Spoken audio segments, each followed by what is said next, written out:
माफ कीजिएगा, आपको बीच में रोक रहा हूं, लेकिन डॉक्टर से सीजेआई डी.वाई. चंद्रचूड़ ने यह कहा है कि काम पर वापस जाइए। टीवी 9 भारतवर्ष आपको यह भी दिखा रहा है क्योंकि डॉक्टर्स इस वक्त हड़ताल पर हैं जगह जगह और उसकी वजह से मरीजों को भारी परेशानी हो रही है। मरीजों को हो रही दिक्कतों के मद्देनजर सीजेआई डी.वाई. चंद्रचूड़ की यह टिप्पणी बहुत अहम, यह निर्देश बहुत अहम, जिसमें कहा गया है कि डॉक्टर्स काम पर वापस लौटें। डॉक्टर संघ ये कह रहा है कि हमें परेशान किया जा रहा है। ये बहुत इंपॉर्टेंट पहलू है सुनवाई का जिसका हम जिक्र कर रहे हैं। जितेंद्र, और क्या हुआ है और इसे लेकर सीजेआई की तरफ से, सुप्रीम कोर्ट की तरफ से क्या कहा गया है, जरा बताएं। जी बिल्कुल, इस वक्त कोर्ट के अंदर एसजी तुषार मेहता और इसके अलावा कपिल सिब्बल मौजूद हैं और इसी दौरान बाकायदा सुप्रीम कोर्ट की तरफ से जो तमाम डॉक्टर्स हैं उनको कहा गया है कि वो तुरंत अपनी ड्यूटी पर लौटें। और साथ ही डॉक्टर्स का कहना था कि उनको परेशान किया जा रहा है, जिस पर सुप्रीम कोर्ट ने कहा कि उनके खिलाफ कोई एक्शन नहीं लिया जाएगा, वो तुरंत सबसे पहले ड्यूटी पर लौटे क्योंकि आम मरीजों को काफी दिक्कतें हो रही हैं। तो फिलहाल कहा जा सकता है कि सुप्रीम कोर्ट की तरफ से बाकायदा डॉक्टर्स को जो लगातार प्रदर्शन कर रहे हैं कोलकाता रेप केस को लेकर, उन्हें तत्काल अपनी ड्यूटी पर लौटने के आदेश दिए गए हैं। जी तत्काल अपनी ड्यूटी पर लौटने के निर्देश दिए गए हैं। CJI D.Y.. चंद्रचूड़ ने सीधे तौर पर यह कहा है कि डॉक्टर संघ जो इस वक्त हड़ताल पर हैं वो पहले डॉक्टर काम पर वापस लौटें। जगह जगह अस्पतालों से ऐसी तस्वीरें सामने भी आ रही हैं जहां पर मरीज भटकते हुए नजर आ रहे हैं। इलाज के लिए दर दर भटकने को वो मजबूर हैं क्योंकि डॉक्टर्स ओपीडी में है नहीं। कई सर्जरीज भी टाल दी गई हैं। इसकी वजह से जो दिक्कतें मरीजों को हो रही हैं उसका भी एक तरह से सुओ मोटो लिया गया है सुप्रीम कोर्ट की तरफ से।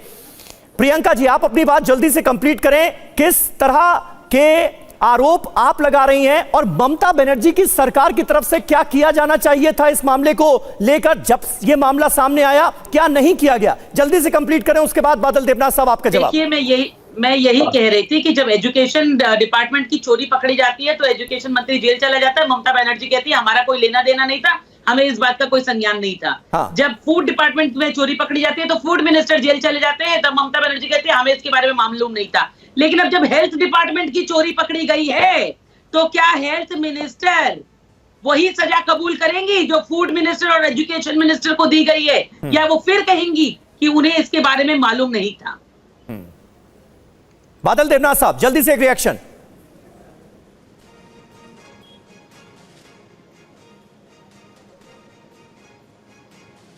देखिए, ये तो पीड़िता के घर नहीं गया, मृतकों को लेकर राजनीति कर रहे हैं, लेकिन उल्टा देखिए जो डकैत है, झूठा पार्टी का जो डकैती दल है, ये लोग इलेक्ट्रॉन फंड के माध्यम से लाखों करोड़ रुपया लूट किया। राफेल के रुपया इनका मानसिक संतुलन बिगड़ गया है। यहाँ बच्चे की रेप की बात हो रही है, ये क्या बात कर रहे हैं? पूरी दुनिया हंस रही है, पूरी दुनिया हंस रही है, पूरी दुनिया हंस रही है। जरा सी संवेदना नहीं, किसी की बेटी, किसी की माँ, किसी की बच्ची चली गई है, संवेदना नहीं। हर दिन दलित देखिए बौखला गए हैं, लेकिन वहाँ पर कोई चोरी पकड़ी गई, आप मुद्दे पर रहिए ना। बात आप राफेल पर बात कर रहे हैं, आपसे सीधा पूछा जा रहा है कोलकाता में जो कुछ हुआ है उस पर जवाबदेही बनती है या नहीं? लेकिन बंगाल के लिए राजनीति करना चाहिए, बंगाल का बदनाम करना चाहिए, ममता बनर्जी का बदनाम करना चाहिए, यही है पॉलिटिक्स की भाजपा का।